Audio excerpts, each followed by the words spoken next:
જય સ્વામિનારાયણ. ધોરણ 12 રસાયણ વિજ્ઞાન પ્રકરણ 8 ડી અને એફ વિભાગના તત્વો. આજના લેક્ચરમાં આપણે સંક્રાંતિ ધાતુઓની પરમાણુવીકરણ એન્થાલ્પીનું વલણ જોઈશું. તો સૌથી પહેલા તો પરમાણુવીકરણ એન્થાલ્પી એટલે શું એ ઝડપથી પુનરાવર્તન કરી લઈએ. એક મૂળ પદાર્થના પ્રમાણિત સ્વરૂપમાં રહેલા બધા જ પ્રકારના બંતુડી અને તેમના બધા પરમાણુને વાયુ સ્વરૂપમાં રૂપાંતરિત કરવા માટે આપવી પડતી ઉર્જા એને પરમાણુકરણ એન્થાલ્પી કહે છે. ટૂંકમાં જે પદાર્થ સંયોજન હોય, તત્વ હોય, એમાં રહેલા પરમાણુઓ છે એને વાયુ સ્વરૂપમાં મુક્ત કરવા માટે આપવી પડતી ઉર્જા એને કહેવાય પરમાણુકરણ એન્થાલ્પી. દાખલા તરીકે હાઇડ્રોજન છે એનું પ્રમાણિત સ્વરૂપ એ વાયુ સ્વરૂપ છે. તો H2 અણુમાં રહેલો HH બંધ તોડી અને હાઇડ્રોજન પરમાણુઓ વાયુ સ્વરૂપમાં મુક્ત કરવા માટે આપવી પડતી ઉર્જા એ હાઇડ્રોજનની પરમાણુકરણ એન્થાલ્પી છે, 435.0 કિલોજૂલ પ્રતિ મોલ. જો કે એમાં બંધ તોડે છે એક HH વચ્ચેનો, એટલે એને બંધ એન્થાલ્પી પણ કહેવાય. એ રીતે ઓક્સિજનની પરમાણુકરણ એન્થાલ્પી 428 કિલોજૂલ પ્રતિ મોલ છે. મિથેન એ બહુ પરમાણુ અણુ છે, એમાં 4 CH બંધ હોય, બરોબર. અને એટલે એ બધા પરમાણુઓને, એક કાર્બન અને 4 હાઇડ્રોજન પરમાણુને વાયુ સ્વરૂપમાં મુક્ત કરવા માટે આપવી પડતી ઉર્જા 1665 કિલોજૂલ પ્રતિ મોલ છે. આમ મિથેનની પરમાણુકરણ એન્થાલ્પી 1665 કિલોજૂલ પ્રતિ મોલ છે. જો કે એની બંધ એન્થાલ્પી નથી, બરોબર. 4 CH બંધની કુલ ઉર્જા છે, આને 4 વડે ભાગીએ એટલે આપણને CH બંધની સરેરાશ બંધ એન્થાલ્પી પ્રાપ્ત થાય. અહીંયા સોડિયમ છે, તો સોડિયમમાં તો કોઈ પ્રકારના આ પ્રકારના બંધ હોતા નથી, બરોબર. ધાત્વિક બંધ હોય છે. સોડિયમના પરમાણુ એકબીજા સાથે ધાત્વિક બંધથી જોડાય. બીજું એનું પ્રમાણિત સ્વરૂપ એ ઘન સ્વરૂપ છે. એમાંથી સોડિયમને વાયુ સ્વરૂપ પરમાણુમાં રૂપાંતરિત કરવા માટે 108.4 કિલોજૂલ પ્રતિ મોલ જેટલી ઉર્જા આપવી પડે છે. તો અહીંયા ઘન સ્વરૂપમાંથી સીધું વાયુ સ્વરૂપમાં રૂપાંતરિત કરવાની વાત છે. તો એ માટેની જે ઉર્જા હોય એને આપણે કહેવાય ઉર્ધ્વપાતન ઉર્જા. એટલે અહીંયા જે પરમાણુકરણ એન્થાલ્પી છે એને ઉર્ધ્વપાતન એન્થાલ્પી પણ આપણે કહી શકીએ. ટૂંકમાં કોઈ પણ એક મોલ પદાર્થ એના પ્રમાણિત સ્વરૂપમાં હોય, એમાં રહેલા બધા જ પરમાણુઓને મુક્ત કરવા માટે આપવી પડતી ઉર્જા એને તે પદાર્થની પરમાણુકરણ એન્થાલ્પી કહે છે. હવે આપણે સંક્રાંતિ ધાતુની પરમાણુકરણના એન્થાલ્પીનું વલણ જોઈએ. તો પહેલું છે ઊંચા મૂલ્યો. તો સંક્રાંતિ ધાતુ છે એની પરમાણુકરણ એન્થાલ્પીના મૂલ્યો ઘણા ઊંચા છે. તમે જોઈ શકો છો 300 કિલોજૂલ પર મોલ થી માંડીને 800 થી 850 કિલોજૂલ પ્રતિ મોલ જેટલા ઊંચા મૂલ્ય હોય છે, બરોબર. હા, એના જે છેલ્લા તત્વો છે કોપર, સિલ્વર, ગોલ્ડ અથવા તો ઝિંક, કેડમિયમ, મર્ક્યુરી, એની પરમાણુકરણ એન્થાલ્પીના મૂલ્યો ઘણા નીચા હોય. એ આલેખ ઉપરથી આપણે જોઈ શકાય. પણ પહેલું વલણ આપણે જોઈએ તો એમ કહેવાય કે ભાઈ સંક્રાંતિ ધાતુઓની પરમાણુકરણ એન્થાલ્પીના મૂલ્યો ઊંચા હોય. કારણ કે આ તત્વો છે એમાં ધાત્વિક બંધ પ્રબળ હોય છે. કારણ કે N-1D અને NS બંને કક્ષકોના ઇલેક્ટ્રોન છે એ ધાત્વિક બંધની રચનામાં ભાગ લે છે. માટે સંક્રાંતિ ધાતુઓની પરમાણુકરણ એન્થાલ્પી છે એના મૂલ્યો ઊંચા હોય છે. બીજું આપણે એનું વલણ જોઈએ કે દરેક શ્રેણીની લગભગ મધ્યમાં એટલે અહીંયા એક્ઝેક્ટ મધ્યમાં નહીં, લગભગ મધ્યમાં અહીંયા, બરોબર, એ પરમાણુકરણ એન્થાલ્પીના મૂલ્ય મહત્તમ હોય છે. દરેક શ્રેણી એટલે કે 3D, 4D અને 5D શ્રેણીમાં લગભગ મધ્યમાં ડેલ્ટા H એટલે કે પરમાણુકરણ એન્થાલ્પીના મૂલ્યો એ મહત્તમ હોય છે, બરોબર. જે એમ દર્શાવે છે કે પ્રબળ આંતરઆણ્વી પારસ્પરિક ક્રિયા માટે પ્રબળ આંતરઆણ્વીય પારસ્પરિક ક્રિયા માટે દરેક ડી કક્ષકમાં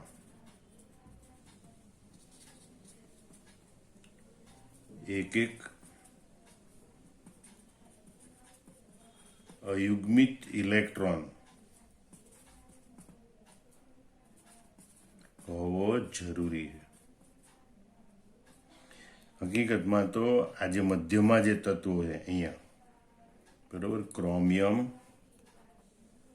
મોલિબ્ડેનમ અને ટંગસ્ટન, એની પરમાણુકરણ એન્થાલ્પીના મૂલ્યો ઘણા ઊંચા હોય છે. કારણ કે આ તત્વો છે એમાં ડી કક્ષકમાં 5 ઇલેક્ટ્રોન અને એસ કક્ષકનો 1 ઇલેક્ટ્રોન, એટલે કે 6 ઇલેક્ટ્રોન અયુગ્મિત હોય છે. એટલે મહત્તમ અયુગ્મિત ઇલેક્ટ્રોન હોય એટલે આન વિસ્થાનીકૃત પણ થાય અને એટલે ધાત્વિક બંધની પ્રબળતા ઘણી વધારે હોય. એને તોડી અને વાયુરૂપ પરમાણુમાં મુક્ત કરવા માટે પુષ્કળ ઉર્જાની જરૂર પડે. માટે કહેવાય કે દરેક શ્રેણીમાં લગભગ મધ્યમાં પરમાણુકરણ એન્થાલ્પીના મૂલ્યો મહત્તમ હોય છે. એટલે કે ખાસ કરીને ક્રોમિયમ, મોલિબ્ડેનમ, ટંગસ્ટન, બરોબર, એની પરમાણુકરણ એન્થાલ્પી ડેલ્ટા એચના મૂલ્યો તેમની શ્રેણીમાં મહત્તમ હોય છે.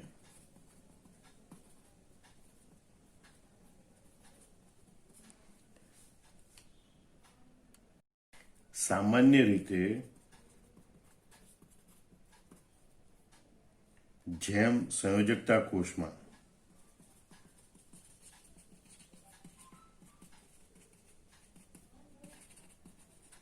અયુગ્મિત ઇલેક્ટ્રોનની સંખ્યા વધારે તેમ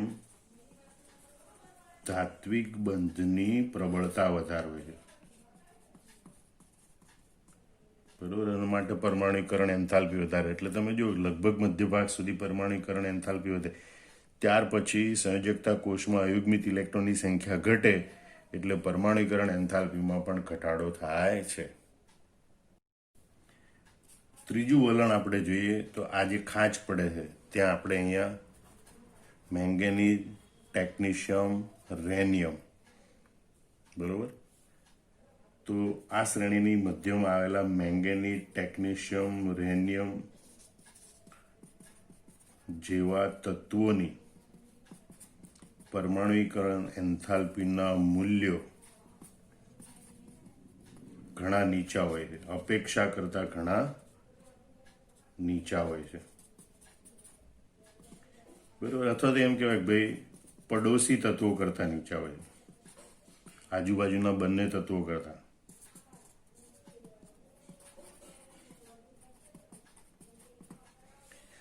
કારણ કે આ બધા તત્વોમાં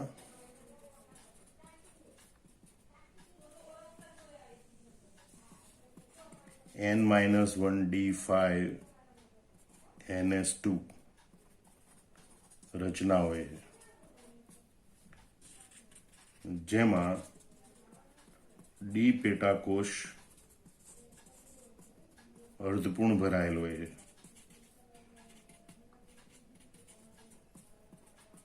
જે ખૂબ સ્થાયી રચના છે. બરોબર, એટલે તેના ડી કક્ષકના ઇલેક્ટ્રોન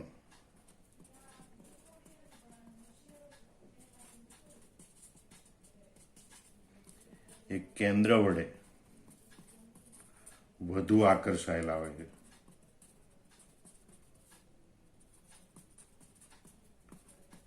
માટે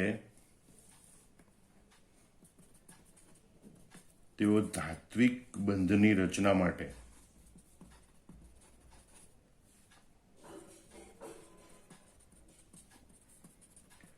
ઓછા વિસ્થાનીકૃત થાય છે.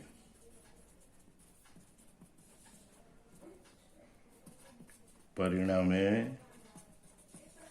તેમાં ધાત્વિક બંધ નિર્બળ હોય છે.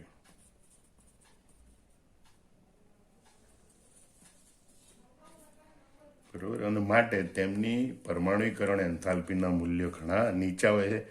પડોશી તત્વો કરતાં પણ તેમની પરમાણુકરણ એન્થાલ્પીના મૂલ્ય નીચા હોય છે. વળી આપણે જોઈએ કે ભાઈ પરમાણુકરણ એન્થાલ્પી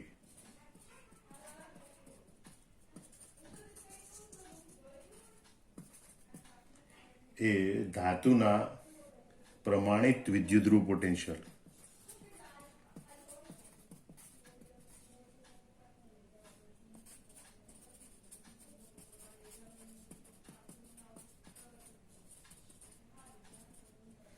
નક્કી કરવા માટે પ્રમાણિત વિદ્યુત પોટેન્શિયલ એટલે E0 સેલ, બરોબર, એ પરમાણુકરણ એન્થાલ્પી એ ધાતુના પ્રમાણિત વિદ્યુતરૂપ પોટેન્શિયલ નક્કી કરવા માટેનું અગત્યનું પરિબળ છે. તો એ કઈ રીતે આપણે કહી શકીએ? તો કે જેમ પરમાણુકરણ એન્થાલ્પી વધારે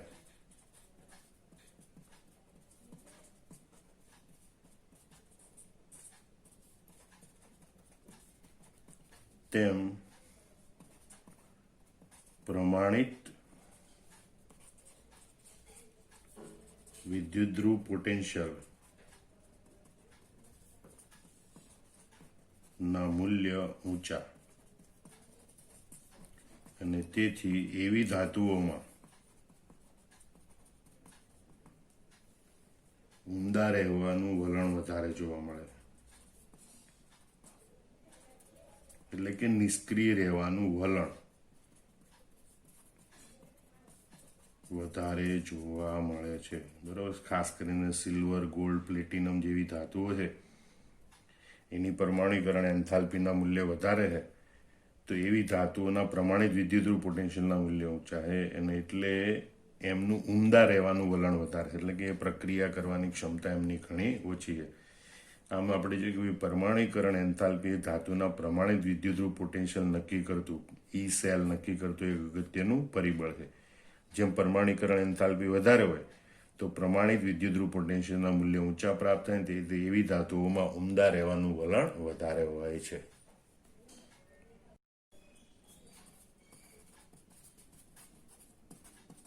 આકૃતિ પરથી જોઈ શકાય છે કે દ્વિતીય અને તૃતીય સંક્રાંતિ શ્રેણીની ધાતુઓના પરમાણુકરણ એન્થાલ્પીના મૂલ્ય ડેલ્ટા એચ એના મૂલ્યો એ પ્રથમ શ્રેણીની અનુરૂપ ધાતુઓની સરખામણીમાં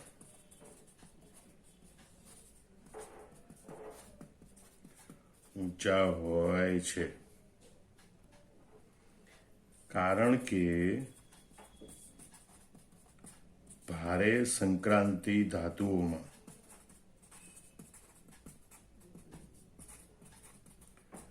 વધારે પ્રમાણમાં ધાતુ બંધન જોવા મળે છે. અને માટે આપણે જોઈએ કે આ પ્રથમ સંક્રાંતિ શ્રેણીના જે પરમાણુકરણ એન્થાલ્પીના એના કરતાં દ્વિતીય અને તૃતીય સંક્રાંતિ શ્રેણીના અનુરૂપ તત્વો હોય એના પરમાણુકરણ એન્થાલ્પીના મૂલ્યો ઊંચા હોય છે, કારણ કે ભારે ધાતુ તત્વો છે એમાં ધાતુ બંધન પ્રમાણમાં વધારે જોવા મળે છે. આ ઉપરાંત એક બીજું અગત્યનું વલણ આપણે જોઈ લઈએ, ભાઈ આ દરેક શ્રેણીના છેલ્લા તત્વો કે જેને આપણે સંક્રાંતિ તત્વો ગણતા નથી પણ એની સાથે એનો અભ્યાસ કરીએ છીએ એવા ઝિંક, કેડમિયમ, મર્ક્યુરી ના પરમાણુકરણ એન્થાલ્પીના મૂલ્યો ઘણા નીચા હોય છે, બરોબર, કારણ કે તેમાં અયુગ્મિત ઇલેક્ટ્રોનની ગેરહાજરી હોય છે, અને એટલે એમાં ધાત્વિક બંધ પ્રમાણમાં ઘણા નિર્બળ હોય છે. એટલે ઝિંક, કેડમિયમ, મર્ક્યુરી છે એના પરમાણુકરણ એન્થાલ્પીના મૂલ્યો છે ઘણા નીચા હોય છે.